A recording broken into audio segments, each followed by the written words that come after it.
आपण पाहत आहात सुपरफास्ट 24 तास न्यूज, बातम्यांचा खरा वेग. परभणी जिल्ह्यातील ऐतिहासिक प्राचीन वारसास्थळे याबद्दल आपण आपल्या चॅनलच्या माध्यमातून माहिती पोहोचवण्याचा आपला प्रयत्न. यापूर्वी पिंगळी येथील असणारे ऐतिहासिक जो प्राचीन वारसास्थळ आहे बारो आणि तिथले पिंगळेश्वर मंदिर याबद्दल देखील आपण माहिती घेतली आणि निश्चितच परभणी जिल्ह्यातील हे जे वास्तू ऐतिहासिक आहे त्याच्याबद्दल माहिती घेण्याचा आमचा प्रयत्न. आज मी पूर्णा तालुक्यातील वजूर या ठिकाणी आलेलो आहे. आपण पाहू शकता श्री रामेश्वर देवस्थान वजूर आहे, महादेवाचं मंदिर आहे आणि या मंदिराला फार मोठा ऐतिहासिक वारसा आहे आणि याबद्दल वजूर ग्रामस्थ फार जागृत आहे. या गोष्टीचा खूप आनंद आहे. मित्रांनो, आपले ऐतिहासिक स्थळ ऐतिहासिक वारसे जे आहेत ते आपल्याला त्याच्याबद्दल माहिती असतं, त्याच्याबद्दल जाणून घेणं हे सर्वांचंच कर्तव्य. या दृष्टिकोनातूनच ही माहिती आपल्यापर्यंत पोहोचवण्याचा आमचा प्रयत्न. मी राहुल वैवाळ आणि अमर गालफाडे दोघांचाही प्रयत्न आहे की निश्चित ही माहिती आपल्या पर्यंत पोहोचावी. आज मी वजूर मध्ये आहे आणि ह्याच ऐतिहासिक जो वारसा आहे ते स्थळ आहे त्या ठिकाणी त्याबद्दलची माहिती घेण्यासाठी इथे आलो आहे आणि वजूर ग्रामस्थ आणि इथले जे ट्रस्ट आहे तर त्यांच्या माध्यमातून खूप चांगलं आणि विशेष म्हणजे इथं पवार जे आहेत उत्कृष्ट कलाकार आहेत. त्यांचे पेबल आर्टच्या माध्यमातून जगभरात त्यांचं पेबल आर्ट गेलं म्हणजे इथले भूमिपुत्र जे आहेत ते बी त्यांच्याबद्दलही आपण तेही सांगतील या वारसास्थळाच्या बाबतीत. तर पहिले आपण माहिती घेऊया आणि जाणून घेऊया. नमस्कार, काय नाव म्हटले आपलं? मोतीराम माणिकराव पवार. पवार साहेब, काय सांगाल आपल्या या वास्तूच्या बाबतीत? ऐतिहासिक हा वारसा इतक्या वर्षाचा आहे. हे असं सांगते जाते 1200 वर्षापूर्वीचा ऐतिहासिक वारसा आहे मंदिर. अच्छा. हे मंदिरचं कस नंतर बांधलेलं हे शिखर. अच्छा. अजून हे मडपंथी बांधलेले ते पुण्याचे राजानं. बर. आणि आता याचं जतन ज्या पद्धतीनं होतंय शासन स्तरावर देखील मदत होते का किंवा याबद्दलची जागृती? नाही, शासन स्तरावर मदत काहीच नाही. गावाले पट्टी करूनच हे केलेलं आहे समजा. बरोबर. जतन पाठपुरावा नाही काहीच नाही. आणि जिल्हा स्तरावर जिल्हाधिकारी यांच्या माध्यमातून समिती स्थापन झाली स्थळाची आणि QR कोड देखील याची माहिती जगभरात पोहोचण्यासाठी. याबद्दल काय सांगाल? ही आता नंतर ट्रस्टी स्थापन झाली. बरं. अच्छा. आपण ट्रस्ट तेव्हापासून जास्त हे झालं आता विकास याचा मंदिराचा. बरं. मग याबद्दल जनजागृती मोठ्या प्रमाणात झाली का? हो. माहिती लोकांपर्यंत गेली का? हो. अच्छा. हे आता प्रल्हाद पवारनं जास्त याच्यात पुन्हा QR कोड हे ते समजा जास्तीत जास्त हे लोकांपासून पोहोचले. रोजच्या आरती लाईव्ह आरती पोहोचली. बर. आणि बाहेर देशातले दाम्पत्य सुद्धा इथं आलं होतं? हो, आली होती. बर. ती त्याच्यामुळे झाली प्रल्हाद पवारच्या ह्याच्या जागृतीमुळे. बर. निश्चितच प्रल्हाद पवार सर आहेत, त्यांच्याशी आपण याविषयी बोला. विशेष म्हणजे टेबल आर्ट जे आहे ते नदीच्या ज्या दगड असतात आपण सहजच खेळत असतो त्याच्यासोबत, परंतु ते टेबल आर्ट आंतरराष्ट्रीय स्तरापर्यंत नेण्याचं काम या वजूर येथील भूमिपुत्रांनी नेलं. आणि विशेष म्हणजे लहानपणापासून त्यांना सुद्धा आवड आहे आणि विशेष हा ऐतिहासिक वारसा जतन याच्याबद्दलची माहिती होण्यासाठी जगभरात पोहोचवण्यासाठी पवार सरांचा खूप प्रयत्न आहे. सरांशी बोलूया आणि वाचूया. सर, स्वागत आहे आमच्या चॅनलमध्ये. काय सांगाल सर? एकतर टेबल आर्टच्या माध्यमातून आपण ती कला जतन केलेली आहे आणि हा प्राचीन वारसा. मी आपल्या चॅनलची क्षमा मागून टेबल आर्ट वर नंतर बोलू. आज आपण ज्या ऐतिहासिक प्राचीन वारसास्थळ जिल्ह्याचा आहे, जिल्ह्यामध्ये एकूण 58 ऐतिहासिक प्राचीन वारसास्थळ आहे. त्यापैकी एक जागृत आणि प्रसिद्ध असलेलं वजूर हे एक ऐतिहासिक वारसास्थळ आहे. आणि सगळ्यात महत्वाची गोष्ट ही आहे की हे सगळ्यांच्या सहकार्याने आणि सगळ्यांच्या सामाजिक भूमिकेतून ह्या सगळ्या गोष्टी होतात. संवर्धनाच्या असतील किंवा वेगवेगळे आमच्याकडे सण महोत्सव होतात. ह्या सगळ्या गोष्टी, पालखी महोत्सव जो होतो तो सर्व धर्म समभाव असायचा. पालखी महोत्सव 2 वेळेस होतो. आणि इथली आख्यायिका अशी आहे की या सगळ्या गोष्टी पाठीमाग म्हणजे मंदिराची स्थापनाच कशी झाली तर ते एक नदीचा त्याचा पाठीमाग सिक्वेन्स लागतो. गोदावरी नदी ही म्हणजे दक्षिण गोदावरी नदी आहे आणि हे दंडकारण्याचा भाग असल्या कारणामुळं राम लक्ष्मण सीता इथं आल्या असल्याची सगळ्यांची एक दंतकथा आहे किंवा आख्यायिका आहे. आणि त्यांचा दिनक्रम जे होता तर एक शिवलिंग तयार करून नंतरच पुढचं मार्गक्रम करायचे. त्यातलाच भाग म्हणून एक वालुकामय आमची पिंड आहे आणि ती स्वतः श्रीराम प्रभूंच्या हाताने त्याची स्थापना झालेली आहे अशी एक आख्यायिका आहे. अच्छा. त्यामुळं आमच्या गावामध्ये स्वतः श्रीराम प्रभूच्या पदस्पर्शाने पाहून झालेली ही जमीन असल्यामुळं इथे बऱ्याचशा साधू संतांनी येऊन स्वतः तपश्चर्या करून इथेच समाधीस्थ झालेल्याचे आपल्याला पाहायला मिळतात. 8 इथले साधू संत आहेत, त्यांच्या समाधी आहेत इथं. त्यामध्ये दत्त परंपरेमधले खूप मोठे आहेत, त्यांची आता शताब्दी वर्ष आम्ही साजरं करणार आहोत सगळे गावकरी, दामोदर तीर्थ स्वामी म्हणून. तर अशा मोठमोठ्या संतांनी इथं येऊन तपश्चर्या केलेली आहे, कारण ही तीर्थभूमी आहे. अशा पद्धतीनं त्याचं मूळ कारण म्हणजे इथं स्वतः श्रीराम प्रभू आलेले आहेत. याबरोबरच सगळ्या गोष्टी पाहिल्या आपण. जर आल्यात आतमध्ये तुम्ही येताना बघितलं असेल की ते नगारखाना आहे, इथं 2 टाइम इथं नगारा वाजला जात होता. पुढे आल्यानंतर इथे एक बारवाचा एक पार्ट आहे, जे आता की भूमिगत झाली. म्हणजे इथले तीर्थ देवाला इथले घेऊन इथंच हे करत होते. आपण येत असताना पाहतोय की शिल्प किती अलंकृत केलेली शिल्प आहेत. जसं तुम्ही जर हे शिल्प बघितलं तर ह्याच्यामध्ये एवढे बारकावे आहेत. हे घागरमाळा असतील किंवा वरची जी काही माळ असेल तर ह्याच्या गाठी बघा, ह्याची घुंगराची जी धाटणी ती बघा. ही झुली आहे, तर झुलीचे एक प्रकार बघा किती महत्वाचे आहेत. घोंगर जसे आपले असतात ऍज इट इज तसे आहेत.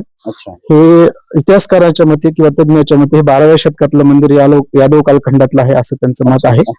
आणि त्या 12व्या शतकामध्ये सुद्धा इतक्या छान पद्धतीनं अलंकृत केलेले असे शिल्प आहेत आमच्याकडे.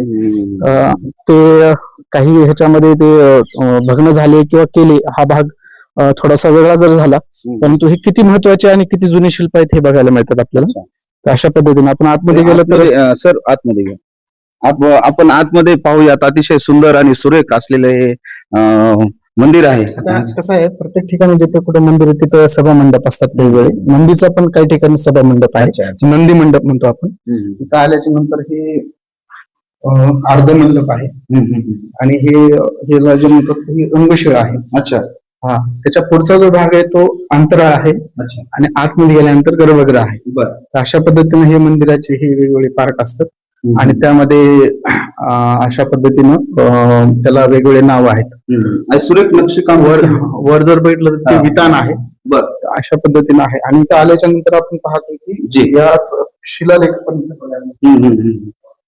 सर इकडे सध्याच्या स्थितीमध्ये शासन स्तरावर 2च गोष्टीला मान्यता मिळते. एक तर तुमचं ग्रंथामध्ये उल्लेख किंवा शिलालेख. अच्छा. तर 2 गोष्टी जर असतील तर त्याला थोडंसं जास्त आणखी महत्व प्राप्त होतं. तर त्यातला प्रकार म्हणजे आमच्याकडे शिलालेख आहे, हे आमच्यासाठी खूप महत्वाची गोष्ट आहे. तर हा शिलालेख ब्रह्मानंद देशपांडे यांच्या 4थ्या खंडामध्ये पाहायला मिळतो आपल्याला. त्याचा अगोदरच पूर्वीच वाचन झालेलं आहे, त्यामुळं हे काही नव्यानं वाचतोय अशातला प्रकार नाही. आणि आमच्या जिल्ह्याची खूप छान कमिटी या विषयावर काम करते, जिल्हाधिकारी महोदय यांच्या मार्गदर्शनाखाली. आताच नुकतेच जिल्हाधिकारी महोदय येऊन गेले आणि मला मार्गदर्शन केलं त्यांनी. तर हे जे शिलालेख आहे तर ते 2 ओळीचा शिलालेख देवनागरी लिपीमधला आहे. यामध्ये 3 व्यक्तीनामे आहेत आणि त्याच्यामध्ये दान दिलेल्याची गोष्ट सांगितलेली आहे. आणि दुसरी गोष्ट म्हणजे यामधून एक निष्कर्ष काढायचा जर झाला तर तो असा आहे की पूर्वीच्या काळामध्ये फक्त राजे महाराजेच दान देत नव्हते, तर सामान्य कारागीर सुद्धा देत होता. त्याचा हा एक भाग. म्हणून असं हे शिलालेखामधून एक आपल्याला अर्थ काढू शकतो. हा उल्लेख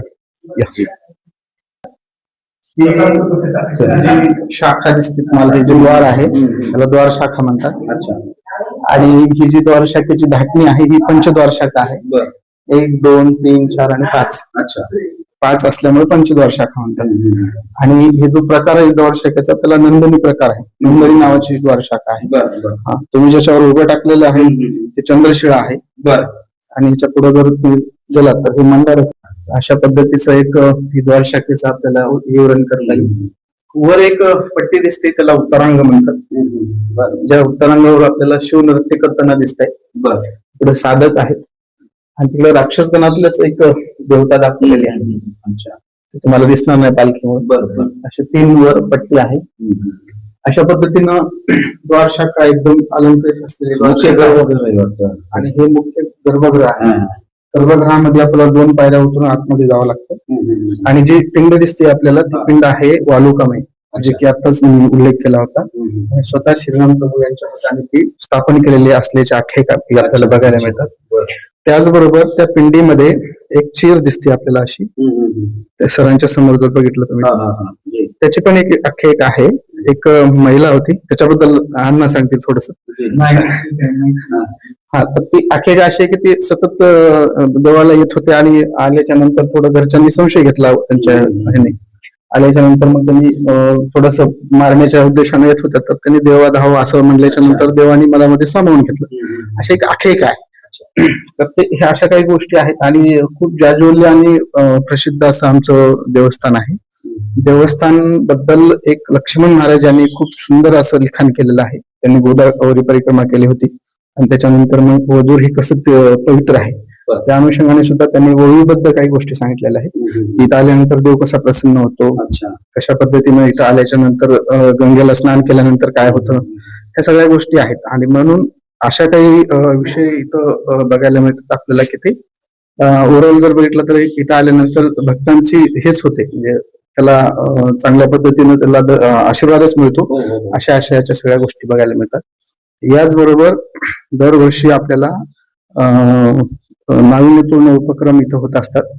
जसं की आता ह्या 4 महिन्यामध्ये बऱ्याचशा गोष्टी आम्ही युवकांनी काहीतरी करण्याचा प्रयत्न केला सगळ्या गावकऱ्याच्या मदतीनं. त्याच्यामध्ये QR कोड असेल, अण्णांनी आता सांगितलं त्याप्रमाणे लाईव्ह आरती असेल. तर लाईव्ह आरती वजूर ग्रामदर्शन चॅनलवर रोज असते. 3 देवस्थानची आरती असते. एक रामेश्वर देवस्थान सुरुवात.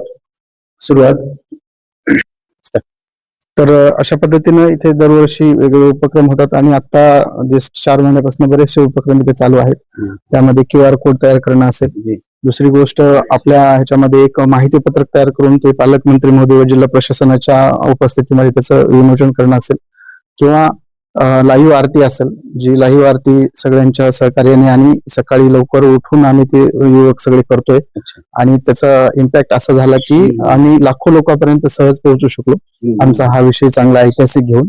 आणि याचाच परिणाम असा की ही लिंक बाहेर देशातल्या दाम्पत्यापर्यंत पोहोचली आणि मलेशियाचे एक पर्यटक सुद्धा इथं आलते.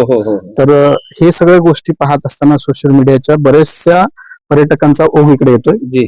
आणि मंदिर हे तर जाज्वल्य आहेच, साधू संत तर इथं आलेलेच आहेत तीर्थक्षेत्र असल्यामुळे, परंतु याबरोबर नैसर्गिक पर्यटन पण आमच्याकडे आहे. आमच्याकडे जलपर्यटन सुद्धा आहे, आमच्याकडे धार्मिक पर्यटन आहे. दुसरी गोष्ट, निजामकालीन बरेचसे आमच्याकडे वाडे आहेत, लादण्या आहेत, निजामाचं कार्यालय आहे. आपण उपस्थित असलेले जे मोतीरामजी पवार त्यांचे वडील सुद्धा स्वातंत्र्य सैनिक होते. असे आमच्याकडे 8 स्वातंत्र्य सैनिक होते आणि त्यांचा मराठवाडा मुक्ती संग्राम या लढ्यामध्ये सगळ्यात मोठं योगदान होतं, मोठं योगदान. असे खूप दुर्मिळ गाव आहेत जिल्ह्यामधले की ते 8 एकाच गावामध्ये स्वातंत्र्य सैनिक होते. तर अशा पद्धतीनं आमचं सर्वसमावेशक असं गाव आहे. मला सांगायला आवडेल तुम्हाला की ह्या गावामध्ये काही वर्षापूर्वी 1, 2, 3 जानेवारी 1961 ला राष्ट्रसंत तुकडोजी महाराज या गावामध्ये 3 दिवस येऊन राहिलेले आहेत आणि त्यांनी इथल्या युवकांना प्रशिक्षण दिलेलं आहे, व्यसनापासून दूर राहण्यासाठी प्रबोधन केलेलं आहे. आणि ते जागा आणि ते माणसं सुद्धा आज इथं आहेत, त्यांना माहिती असलेले ते साक्षीदार आहेत इथं. तर अशा पद्धतीनं त्यांचं एक वैशिष्ट्य होतं की ज्या गावामध्ये संघटन आहे, ज्या गावामध्ये वृक्ष लागवड आहे, ज्या गावामध्ये स्वच्छता आहे, अशाच गावामध्ये 1 दिवस जात होते आणि या गावामध्ये 3 दिवस येऊन राहिले. हे सगळ्यात महत्वाचा आमचा पुरावा आहे की आमचं गाव कसं असलं पाहिजे, सुंदर असं आणि चांगलं गाव होतं, म्हणून इथं सगळे लोक आले होते. इथं तसेच गाडगे महाराज सुद्धा इथे येऊन गेलेले आहेत. राष्ट्रसंताच्या पदस्पर्शाने सुद्धा हे गाव पाहून झालेलं आहे. त्याचबरोबर आमच्या गावामधले गणेशराव पवार म्हणून होते, ते तालुक्याचे अनुयायी होते, त्यांना पत्र पण तसं प्राप्त झालेलं आहे, तेही बघायला मिळतं आपल्याला. तर अशा पद्धतीने हे गाव सर्वसमावेशक आहे आणि पर्यटनाच्या दृष्टीने खूप छान आहे. कृषी पर्यटन असेल, ऐतिहासिक असेल, प्राचीन असेल, त्यामुळं आमच्या गावामध्ये आता इथून पुढे पर्यटनाच्या दृष्टीने खूप महत्वाचा पॉइंट राहतो. म्हणजे आणि परभणीहून ज्यावेळेस आपण येतो त्यावेळेस माझी जिल्हा प्रशासनाला विनंती आत्ताच मी केली होती की पिंगळीहून ज्यावेळेस आपण निघतो त्यावेळेस पिंगळीचं मंदिर झाल्यानंतर पद्मावती नंतर वजूर नंतर देवठाणा असे परभणी शहरापासून एक 25 किलोमीटर अंतरावर परभणी शहरापासून आहे. त्यामुळं इथं ज्यावेळेस कोणाला यायचं असेल तर 1-2 दिवसाचं पॅकेज करून येऊ शकता इथं. आणि 1 दिवसाचं वन डे असेल तर विद्यार्थी असतील, ऐतिहासिक पर्यटक असतील किंवा एक अभ्यासक असतील, यांच्यासाठी खूप मोठी पर्वणी ठरू शकते हे गाव. इथं आल्याच्या नंतर QR कोड स्कॅन केल्यानंतर ऑडिओ ऐकून सगळ्या गावावर फिरू शकतात. त्या दृष्टीने आम्ही ट्रस्ट असतील, हे असतील, त्यांच्या बरोबर आमची चर्चा चालू आहे. ते व्यवस्थित सगळ्या गोष्टी होतील आणि सगळ्या पर्यटकांसाठी एक पर्वणी राहील असं मला वाटते. धन्यवाद. मित्रांनो, प्रल्हाद पवार सर यांनी अतिशय सुंदर आणि सुरेख माहिती, ऐतिहासिक जो वारसा आहे आणि संत महंतांची आणि विशेष म्हणजे स्वातंत्र्य सैनिकांची ही भूमी आहे वजूर. संत महंतांची भूमी माझ्या मराठवाड्यातल्या परभणी जिल्ह्यातील ऐतिहासिक असणार हे स्थळ आताच पवार सरांनी ज्या पद्धतीने सांगितले आणि ग्रामस्थ आहेत, ट्रस्टी आहेत, त्यांनी सांगितलेले आहे. आपण निश्चित विद्यार्थी असताल, इतिहासाचे जाणकार आपल्याला माहिती आहे आणि विशेष म्हणजे आपला इतिहास, आपल्या परभणी जिल्ह्याचा इतिहास जाणून घेण्यासाठी आपण रामेश्वर देवस्थान वजूर या ठिकाणी आपण निश्चित यावं. आमचा हाच प्रयत्न आहे की परभणी जिल्ह्यातले विविध जे ऐतिहासिक वारसे आपल्यापर्यंत त्याची माहिती पोहोचावी. माझ्यासोबत अमर गालफाडे, मी राहुल वैवाळ, पिंगळी, वजूर, परभणी.